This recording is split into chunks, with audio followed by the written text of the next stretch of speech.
Welcome back to the story room. This time I have Beauty and the Beast. You see, once upon a time there was a rich merchant who had 3 daughters. They lived in a very fine house in a beautiful city and had many servants in grand liveries to wait upon them. All their food was served on gold and silver dishes, and their gowns were made of the richest stuff sewn with jewels.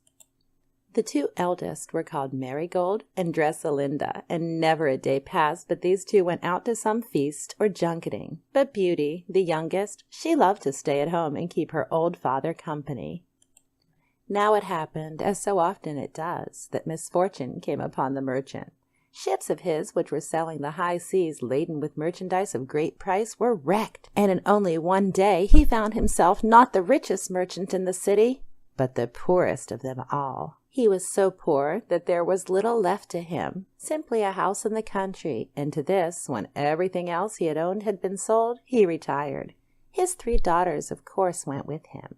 Marigold and Dresselinda were very cross to think that they had lost all their money, and after being so rich and sought after, they must now live in a miserable cottage. But Beauty, her only thought was to cheer her old father, and while her 2 sisters sat on wooden chairs and cried and bewailed, Beauty lighted the fire and got supper ready, for the merchant he was now so poor that he could not even keep a servant.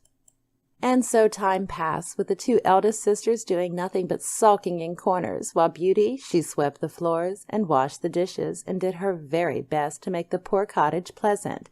They led their sister a dreadful life with their complaints, for not only did Dresselinda and Marigold refuse to do anything themselves, but they said that everything Beauty did was done wrong.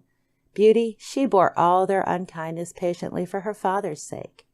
In this way, a whole year went by, and then one day a letter came for the merchant. He hastened to find his daughters, for he was anxious to tell them the good news contained in the letter. "My dear daughters," he said excitedly, "our luck has at last turned. This letter says that one of the ships supposed to have been lost has come safely home to port. If that be so, we need no longer live in poverty. We shall not be so rich as before, but we shall have enough to keep us in comfort. Get me my traveling cloak, Beauty. I will set at once to claim my ship. And now tell me, girls," he said jovially, "what shall I bring you when I come back?" Oh, Marigold, she demanded without hesitation 100 pounds, which is really quite a lot of money. And Dresselinda, she immediately wanted a new silk dress, an apple green one sewn with seed pearls, and green shoes with red heels, and a necklace of emeralds, and a box of gloves. "Oh, and what shall I bring you, my Beauty?" asked the father, as his little daughter helped him put on his traveling cloak. "Oh, bring me a rose," Beauty said hastily. Her father kissed her fondly and set out.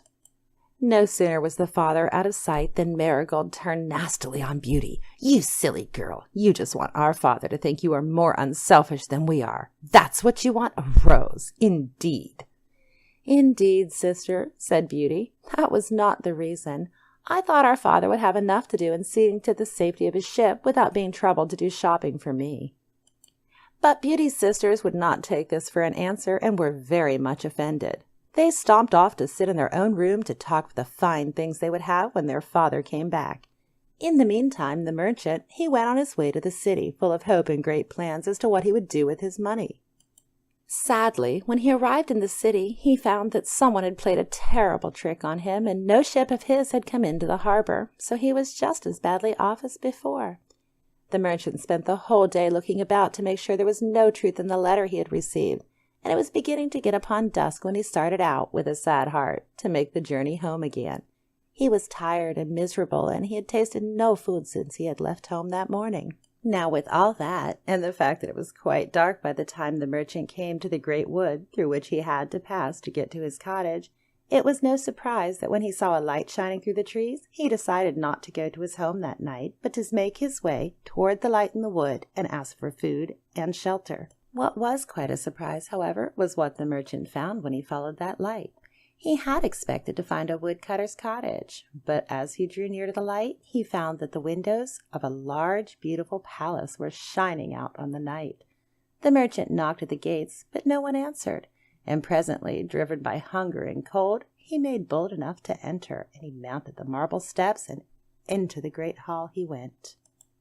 And strangely, all the way, he never saw a single soul. He did, however, see a big fire in the hall, and when he had warmed himself, he set out to look for the master of the house. But he did not look far, for behind the first door he opened was a cozy little room with supper set for one, and a supper the mere look of which made you hungry. So that merchant, he sat down bold as you please, and he made a very hearty supper, after which he again thought he would look for the master of the house.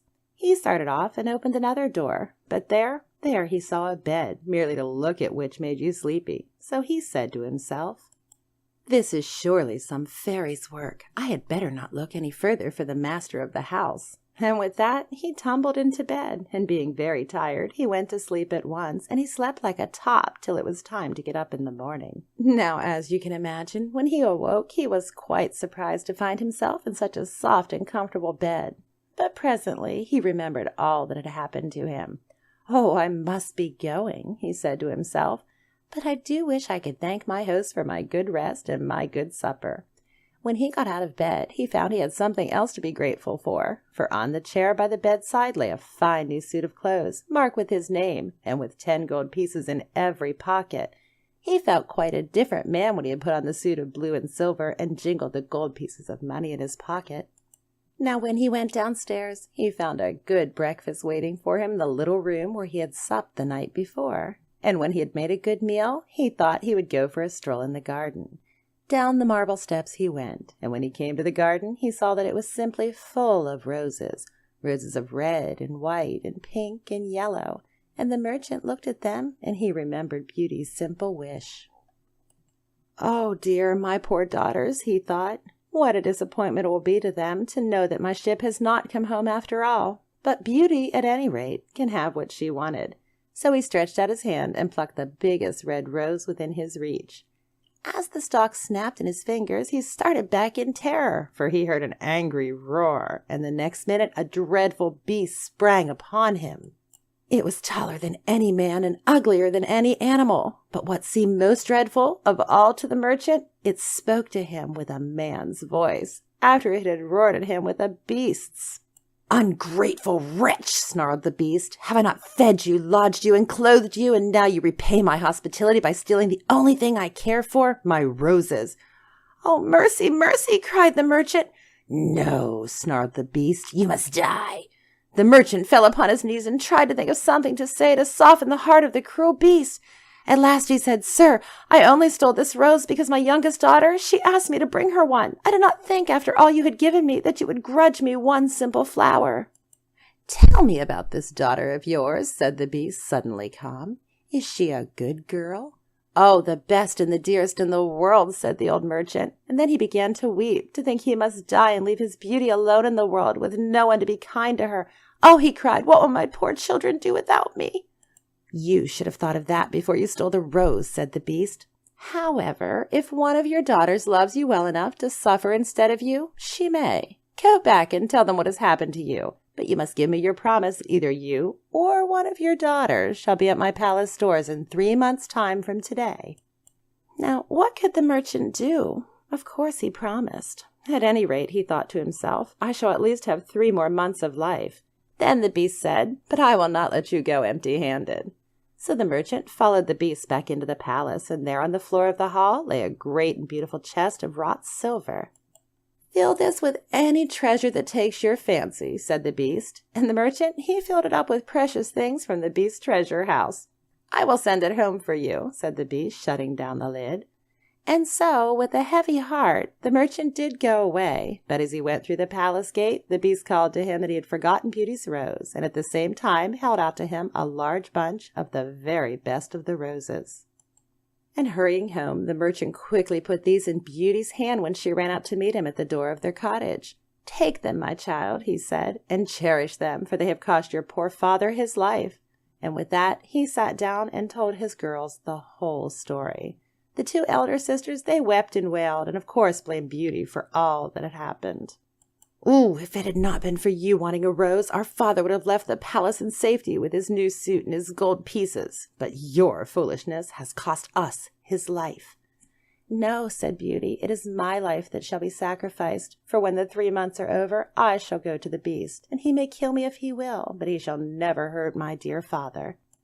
Now, loving her as he did, the father tried hard to persuade Beauty not to go, but she had made up her mind, and at the end of 3 months she set out for the Beast's palace. Her father, he went with her to show her the way. As before, he saw the light shining through the wood. He knocked and rang in vain at the great gate, warmed himself at the fire in the big hall, and then found a little room with the supper on the table that made you hungry to look at. Only this time that table was laid for 2. "Come, dear father," said Beauty, "take comfort. I do not think the Beast means to kill me, or surely he would not have given me such a good supper." But the next moment the Beast came into the room, and Beauty, she screamed and clung to her father. "Don't be frightened," said the Beast gently, "but do tell me, do you come here of your own free will?" "Oh, yes," squeaked Beauty, trembling. "You are a good girl," said the Beast. And then turning to the old man, he told him that he might sleep there for the night, but in the morning he must go and leave his daughter behind. And so the pair went to bed, and strangely they both slept fairly soundly. But the next morning the father, it came time for him to depart, and depart he did, weeping bitterly. And Beauty, left alone, she tried not to feel frightened. To keep her mind off of her situation, she ran here and there throughout the palace and found it more beautiful than anything she had ever imagined. The most beautiful set of rooms in the palace had written over the doors, "Beauty's Rooms," and in them she found books and music, canary birds and Persian cats, and everything else that could possibly be imagined to make the time pass pleasantly. "Oh dear," she said, "if only I could see my poor father, I should be almost happy." As she spoke, she happened to look at a big mirror, and in it she saw the form of her father reflected, just riding up to the door of his cottage. Later that night, when Beauty sat down to supper, the Beast came in. "May I have supper with you?" asked he. "That must be as you please," said Beauty. So the Beast sat down to supper with her, and when it was finished he said, "I am very ugly, Beauty, and I am very stupid, but the truth is I have fallen madly in love with you. Will you please marry me?" "No, Beast," said Beauty gently.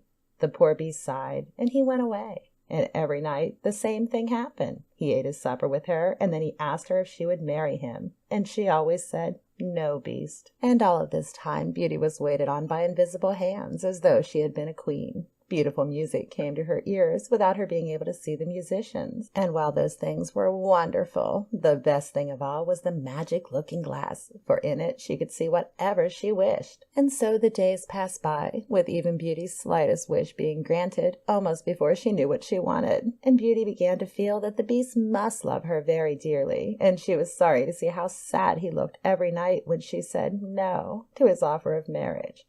But then, one day, Beauty saw in her mirror that her father was ill, so that night she said to the Beast, "Oh, dear Beast, you are so good to me. Will you not let me go home to see my father? He's ill, and he thinks that I'm dead. Do please let me go cheer him up, and I will promise faithfully to return to you."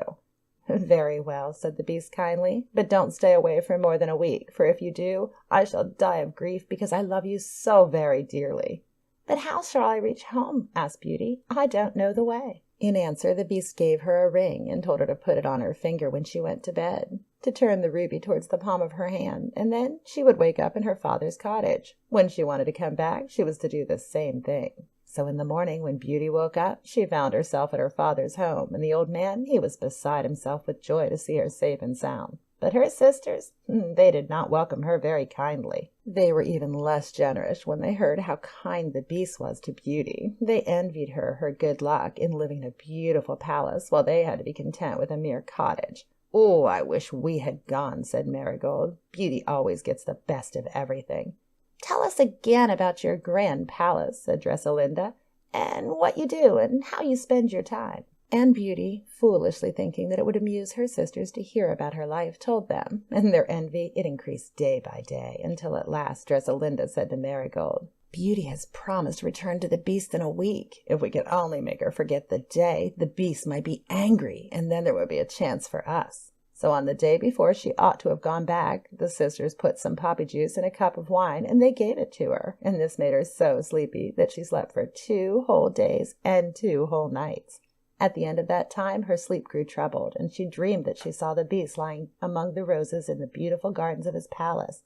From this dream Beauty awoke crying bitterly. Now, Beauty didn't realize that a week and 2 days had gone by since she left the Beast, but after that dream she at once turned the ruby towards her palm, and the next morning there she was, sure enough, in her bed in the Beast's palace. She didn't know where his rooms in the palace were, but she felt she could not wait till supper time before seeing him, so she ran hither and thither, calling his name. But the palace, it was empty, and no one answered her when she called. Terrified, Beauty ran through the gardens, calling the Beast's name again and again. But she was met with silence. "Oh, what shall I do if I cannot find him?" she moaned. "I shall never be happy again." But then Beauty remembered her dream, and she ran to the rose garden, and there, sure enough, beside the basin of the big fountain, lay the poor Beast. Beauty flung herself on her knees beside him, throwing herself on his chest and crying pitifully. Immediately the Beast opened his eyes, sighed, and said, "Beauty, will you marry me?"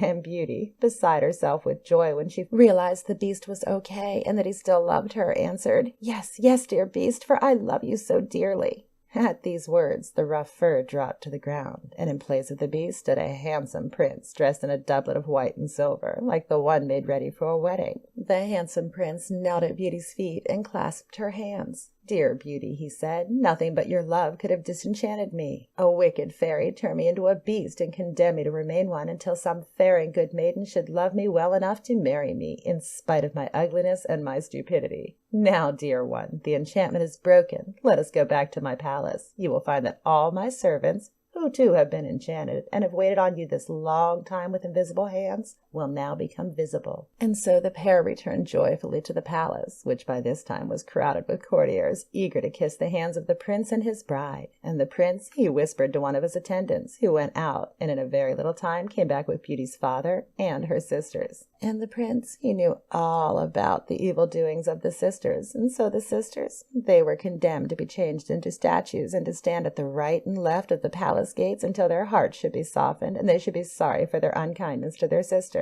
But Beauty, happily married to her prince, went secretly to the statues every day and wept over them.